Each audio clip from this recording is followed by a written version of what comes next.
I don't know what your father saw in you sometimes, Helen muttered, her voice cutting through the quiet kitchen like a knife. You can't even manage to clean up after yourself. I froze, the coffee cup in my hand hovering mid-air. The dishes in the sink weren't mine. I hadn't even eaten breakfast yet, but I swallowed the retort bubbling in my throat. Confrontation with Helen never ended well. My name is Julia, and I'm 25 years old. 6 months ago, my dad passed away unexpectedly, leaving me as the sole inheritor of everything he worked so hard for. I've been staying with Helen, his wife of 10 years, because, well, it seemed like the right thing to do. My dad adored her, and I wanted to keep some part of him alive. I'm an only child, and with my mom gone since I was 12, I thought we could grieve together. But Helen didn't want a grieving partner. She wanted control. At first, I chalked up her harsh comments to stress. Losing my dad had been hard on both of us. She had welcomed me into her home after the funeral, insisting it was what he would have wanted. But as the weeks turned into months, her true colors began to show. Little remarks about how I dressed, how I spent my time, even the books I read, became an almost daily occurrence. Your dad always thought you wasted too much time daydreaming, she'd say with a smirk. Or, no wonder you don't have a boyfriend. Who would want someone so disorganized? It wasn't just words, though. Small things started happening around the house. My favorite mug suddenly disappeared, only to show up later, shattered in the trash. The thermostat would be turned down to freezing, and Helen would claim she hadn't touched it. But I told myself it wasn't worth making a fuss. Helen had been my dad's wife for a decade. If he had loved her, there had to be good in her somewhere. Right? That morning, as Helen slammed a cabinet closed, muttering something under her breath, I started to wonder if I was wrong. The tension grew heavier as the day wore on. Helen seemed more agitated than usual, pacing the house and snapping at me over trivial things. I overheard her on the phone later, her voice low and clipped. I told you, we'll talk when she's gone, she hissed, before slamming the door to her room. My chest tightened. Was she talking about me? I shook off the thought, telling myself I was imagining things, but the unease lingered, a small voice in the back of my mind whispering that something wasn't right. Growing up, I was always the quiet one. After my mom passed away, my dad and I became a team, just the two of us against the world. He worked long hours to make sure I never went without, and I did my best to make him proud. I threw myself into my studies, stayed out of trouble, and never gave him a reason to worry. When he met Helen, I was 15. She seemed kind at first, always wearing a warm smile and laughing at my dad's jokes. It wasn't easy seeing him with someone new, but I wanted him to be happy. She brought a lightness to his life that he hadn't had since losing my mom, and that was enough for me. But things changed once they got married. Helen moved into our home, and I started noticing her subtle jabs, always cloaked in sweetness. "Oh, Julia, you're so smart, but don't you think you should try harder to make friends?" Or, "Your dad tells me you're very independent, but everyone needs a little polish." I let her comments roll off my back, thinking they didn't matter. Now, sitting in the house that was supposed to be my refuge, her words felt like knives. Everything my dad had worked for, this house, his investments, his business, was left to me after his death. It wasn't because he didn't care for Helen, he just wanted me to have security. He trusted her to be fair, to continue to love me as her own. I wanted to honor that trust, but Helen didn't seem to share the sentiment. Even before I moved in, she made it clear she wasn't happy with the arrangement. "It'll be an adjustment for both of us," she'd said with a tight smile. "But I know it's what your father would have wanted." Living here had been anything but an adjustment. It felt like a constant test. Helen controlled everything, the bills, the meals, even how the furniture was arranged. I offered to help, but my suggestions were always brushed aside. "You wouldn't understand the responsibilities of running a household," she'd say, her tone dripping with condescension. Still, I stayed, hoping things would get better. I told myself Helen was just grieving, that she was trying to cope in her own way. I ignored the late-night phone calls, the sharp remarks, the way she looked at me like I was a guest overstaying my welcome. But now, with my father gone, the family I had left seemed to be slipping further away. I was trying to hold on to the pieces, but it felt like Helen was intent on shattering them. The uneasy feeling from earlier returned. Helen's whispered phone call played in my mind like a broken record. "We'll talk when she's gone." Gone where? It started as a small suspicion, like a splinter lodged in my thoughts. Helen had always been sharp-tongued and controlling, but her recent behavior felt different, more deliberate, more sinister. The cryptic phone call I overheard earlier replayed in my mind as I sat at the dining table, pushing my dinner around my plate. "You're quiet tonight," Helen said, her voice unnervingly cheerful. She watched me closely, a smile that didn't reach her eyes plastered across her face. "Just tired," I mumbled, forcing a weak smile in return. Her gaze lingered for a moment longer before she turned her attention to her glass of wine. "Well, make sure you get plenty of rest. You've looked unwell lately." The comment hit me harder than it should have. She wasn't wrong. I had felt off these past few weeks. Fatigue, nausea, headaches. I had brushed it off as stress, but the timing nagged at me. The first symptoms had started not long after I moved in. That night, unable to shake the gnawing unease, I decided to check Helen's room. She had left for a late-night errand, so I had some time. I didn't like the idea of snooping, but something inside me screamed that I had to know. I started with her desk. Papers were neatly stacked, her handwriting meticulous. Bills, receipts, a few personal letters, nothing out of the ordinary. But then I noticed her laptop, left unlocked. Curiosity got the better of me. I opened her email and immediately felt my stomach drop. One email thread stood out, a conversation with someone named Paul. The subject line read, "Next steps." I clicked it, my hands trembling. "Paul. She's still there? I thought you'd have handled this by now." "Helen, I told you, these things take time. Stop rushing me. It has to be seamless." Paul. "We don't have time for seamless. The clock's ticking. Do what needs to be done." My blood ran cold. I stared at the screen, my heart pounding in my chest. Who was Paul? What were they planning? I kept scrolling, my breath hitching with every new message. The correspondence grew more explicit. References to the money, the estate, and chillingly, her out of the way. A wave of nausea hit me and I clutched the edge of the desk to steady myself. This wasn't just paranoia anymore. Helen and Paul were plotting against me. I shut the laptop and left her room, my mind racing. Every comment, every strange behavior suddenly clicked into place. Helen didn't just resent me, she wanted me gone. But I wasn't going anywhere. I went back to my room, locking the door behind me. As I stared at the faint glow of my phone, I knew what I had to do. Helen thought she was in control, but she underestimated me. This wasn't just her house. This was my life. And I was going to fight for it. The next morning, I woke up to the sound of clinking dishes downstairs. Helen was already up, humming an off-key tune as she moved around the kitchen. My stomach churned, not from hunger, but from the weight of what I'd uncovered the night before. I couldn't act impulsively. Whatever Helen and Paul were planning, they had already started putting it into motion. If I tipped my hand too soon, I might lose the chance to stop them. I sat on my bed scrolling through my phone. The emails I'd read were etched into my mind, but they weren't enough.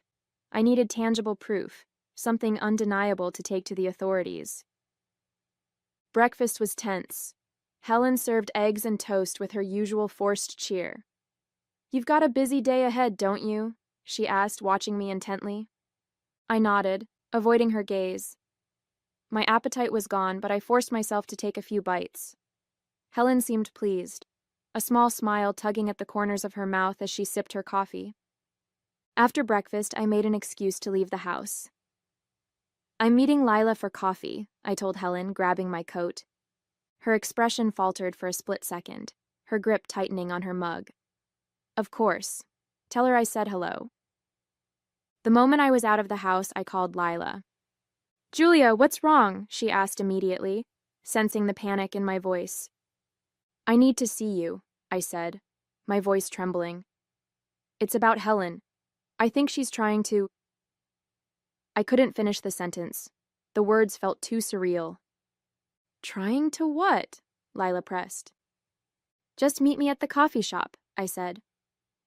When I arrived, Lila was already waiting at a corner table, her brow furrowed with concern. I sat down and recounted everything, the emails, Helen's comments, my symptoms. Lila's face darkened as I spoke. This is serious, Julia, she said. You need to go to the police. I will, I said, my voice steadier than I felt. But I need more proof. If I walk in with just suspicions, they might not take me seriously. Lila nodded. Then we'll get proof, whatever it takes. Her words gave me a sense of reassurance I hadn't felt in weeks. I didn't feel completely alone. We spent the next hour planning. Lila suggested installing a small camera in the kitchen to monitor Helen's movements and recording any conversations we overheard. It felt invasive, but desperate times called for desperate measures. As I walked back home, my nerves were raw, but my resolve was stronger than ever. Helen might have thought she had the upper hand, but she underestimated me. The house felt colder when I returned. Helen was sitting in the living room, pretending to read a magazine, but her eyes flicked up as soon as I walked in. Coffee with Lila was nice? She asked, her voice syrupy sweet. Yes, I said simply, heading toward my room before she could press further. My heart was pounding, but I couldn't let her see even a hint of fear. Once inside, I locked the door and pulled out the tiny camera Lila had given me. Installing it in the kitchen wasn't going to be easy, but it was necessary. Helen had to slip up eventually, and when she did, I'd be ready. That night, I waited until I was sure Helen was asleep. The house was eerily quiet as I crept downstairs, my footsteps muffled by the rug. In the kitchen, I found a spot behind a row of decorative jars where the camera would be hidden but still have a clear view of the room. The next few days were tense. I went about my usual routine, forcing myself to act as though nothing had changed, while the camera silently recorded everything. Helen's behavior grew increasingly erratic. She snapped at me for minor things, leaving a light on, forgetting to close a cupboard, and her phone calls became more frequent, her voice sharp and hushed. One afternoon, I decided to check the footage. I locked my door, plugged the camera into my laptop, and played the recordings. At first, there was nothing unusual, just Helen making tea or tidying up. But then, on the third night, I saw it. Helen stood at the kitchen counter, carefully pouring a white powder into a small jar labeled sugar. She paused, glancing toward the doorway as if expecting someone to catch her, before putting the jar back in its place. My stomach twisted. It wasn't just suspicion anymore. This was real. I called Lila immediately. I have proof, I whispered, my voice shaking. What did you find? I think she's been tampering with the food. I caught her on camera putting something in the sugar jar. Lila's silence on the other end was heavy. Finally, she said, Julia, you can't stay there. Not another night. Come to my place. I hesitated, glancing at the closed door of my room. I can't just leave. If I disappear, she'll know I'm onto her. Then what's the plan? Lila asked. I took a deep breath, the weight of the situation pressing down on me. I'm going to gather everything I can, emails, recordings, everything, and then I'll go to the police. But I need more time. Be careful, Lila said firmly. Promise me. I will, I said, though the knot in my stomach told me this was far from over. The next morning, I woke up to find Helen in an unusually good mood. She was humming to herself in the kitchen, the same tune I'd heard the day before, and even offered me breakfast with a smile. You've been looking so tired lately, she said, placing a plate of scrambled eggs in front of me. I made this just for you. You need your strength. The smell of the food turned my stomach. I glanced at the sugar jar on the counter, then back at the plate. My pulse quickened, but I kept my face neutral. "Thanks," I muttered, forcing a small smile. I pretended to take a bite, carefully shoving the eggs around the plate while Helen watched me from the corner of her eye. As soon as she left the room, I grabbed a plastic bag from the pantry and scraped the eggs into it. Whatever she'd done, I wasn't going to risk it. I tucked the bag into my purse, planning to have it tested later. That afternoon, I reviewed the footage again. This time, I found something even more chilling. Helen was on the phone with Paul, pacing the kitchen as she spoke. "She's still here," Helen hissed, her voice sharp with frustration. "I've done everything I can to make her uncomfortable, but she won't leave." Paul's voice was faint but clear. "Then you need to stop wasting time. The lawyer can't hold off forever, and the longer she's alive, the more complicated this gets." My breath caught. The longer she's alive. It was no longer a question of if Helen was trying to harm me. It was a question of when. I spent the rest of the day gathering every piece of evidence I could. The video footage, the emails, and now the tampered food, all of it pointed to a clear and deliberate plan to get rid of me. That evening, I called Lila again. "I have enough," I said, my voice trembling. "I'm going to the police tomorrow." "Good," she said firmly. "And you're staying with me tonight. No arguments." I agreed, packing a small bag with essentials and the evidence I had collected. I told Helen I was heading to Lila's for a girls' night, masking my unease with casual indifference. She didn't question it, her focus seemingly elsewhere. But as I left the house, her parting words sent a shiver down my spine. "Enjoy your night, Julia," she said, her tone light but her eyes cold. "You never know when it might be your last." That night at Lila's felt like the first breath of fresh air in weeks. Her cozy apartment, filled with the smell of lavender and the sound of soft music, was a stark contrast to Helen's tense, cold house. "You're safe here," Lila said as she handed me a cup of tea. "We'll get through this." I nodded, clutching the mug like it was a lifeline. "I hope the police take me seriously," I said. "What if they think I'm being paranoid?" "You're not," Lila said firmly. "You've done everything right. You have evidence, more than enough to make them act." The next morning, we went to the police station. My heart pounded as I handed over the evidence. The emails, the video footage, and the bag of scrambled eggs I'd carefully stored in a sealed container. I explained everything. Helen's behavior, the symptoms I'd been experiencing, the poison plot I'd uncovered. Detective Morales, a no-nonsense woman in her 40s, listened intently. She asked sharp, pointed questions, but there was no trace of doubt in her tone. "You've done well, Julia," she said after reviewing the materials. "This is serious, and we're going to treat it that way. I'll have the food tested for toxins, and we'll issue a warrant to search the house. If what you're saying checks out, Helen and her accomplice won't get away with this." I felt a glimmer of hope. Later that day, I received a call from Detective Morales. "You were right," she said. "The food tested positive for traces of a controlled substance, one that, in high enough doses, could have been fatal. We're moving forward with the search warrant. Stay put and keep your phone close. We'll update you as soon as we know more." The relief was overwhelming, but it was short-lived. That evening, while I was still at Lila's, Helen called me. "Julia," she said, her voice unnervingly calm, "I hope you're having a good time with your friend. I just wanted to let you know that I've decided to make some changes around here. Don't worry about coming back tonight. I've taken care of everything." My blood ran cold. What did she mean by taken care of everything? I immediately called Detective Morales to report the call. "She's nervous," Morales said. "She knows something's wrong, but she doesn't know how much you've uncovered. Stay where you are. We'll handle it."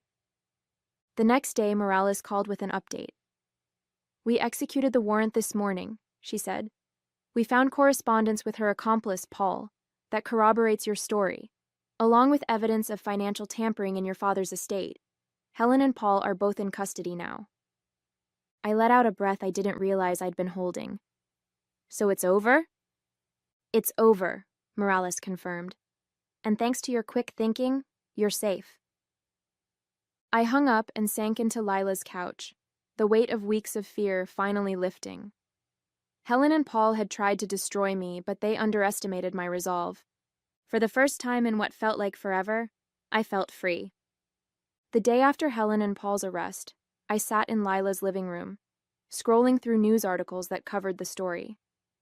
Words like poison plot and inheritance scheme flashed on the screen, each one a chilling reminder of how close I'd come to losing everything: my health, my father's legacy, even my life. "Look at this," Lila said, holding up her phone. She had found a local news piece featuring a photo of Helen being escorted into the police station, her expression a mix of anger and defeat. "It's surreal," I admitted, setting my phone down. "I lived with her. I trusted her, even when the cracks started showing." "And she betrayed that trust in the worst way," Lila said, her voice firm. "But you fought back, Julia. You didn't let her win." I wanted to believe her, but part of me still felt the weight of everything I had lost. Not just my father, but also the illusion of family Helen had created. The woman my dad had loved and trusted had been a stranger all along. Later that afternoon, Detective Morales called with another update. "Julia, I thought you'd want to know," she said. "Paul has confessed. He admitted to orchestrating the entire scheme, from the poison to the forged financial documents. Helen's role was significant, but he was the one pulling the strings." "Does that mean she'll try to shift the blame onto him?" I asked. "It's possible," Morales said. "But with the evidence we've collected, they'll both face serious charges. You'll need to testify during the trial, but I don't see them walking away from this." I thanked her and hung up, feeling a strange mix of relief and exhaustion. Over the next few weeks, I began rebuilding my life. It wasn't easy. Returning to my dad's house felt like stepping into a battlefield, every corner filled with memories of Helen's manipulation. I hired a professional cleaning service to restore the space, removing anything that reminded me of her. The house started to feel like mine again, a place where I could breathe without fear. I also met with my lawyer to finalize the estate's legal matters. Helen and Paul had attempted to siphon funds from my father's accounts, but their paper trail was sloppy. Everything was being restored, and my lawyer assured me that my inheritance was secure.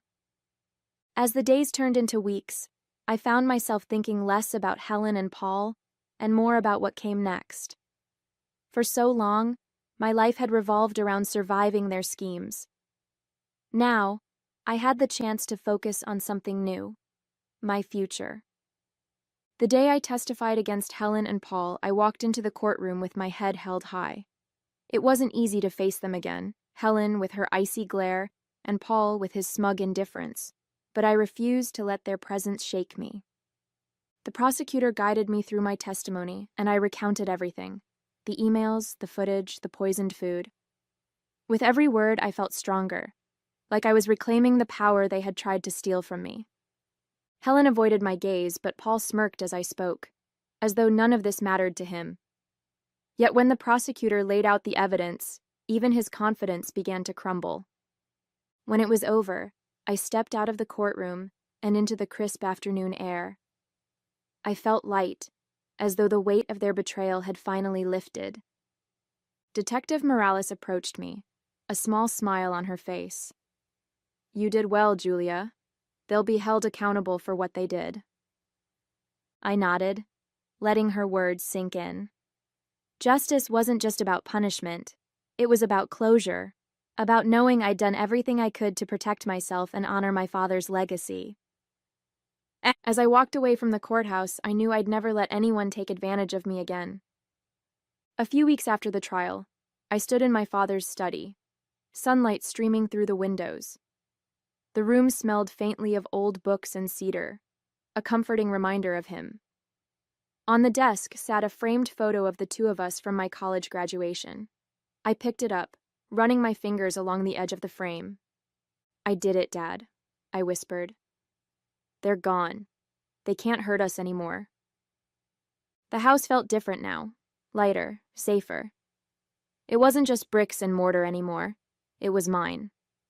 I felt at peace. I decided to honor my dad's memory by putting the house to good use. I reached out to local charities, offering to host small fundraisers and events in his name. He had always believed in giving back, and this felt like a way to keep his spirit alive. One evening, as I stood on the back porch watching the sunset, Lila joined me with 2 glasses of wine. "To new beginnings," she said, raising her glass. "To freedom," I replied, clinking mine against hers. As the sky faded into shades of orange and pink, I realized something profound. Helen and Paul had tried to break me, but in the process, they had only made me stronger. My future was mine to build, and I intended to make it count.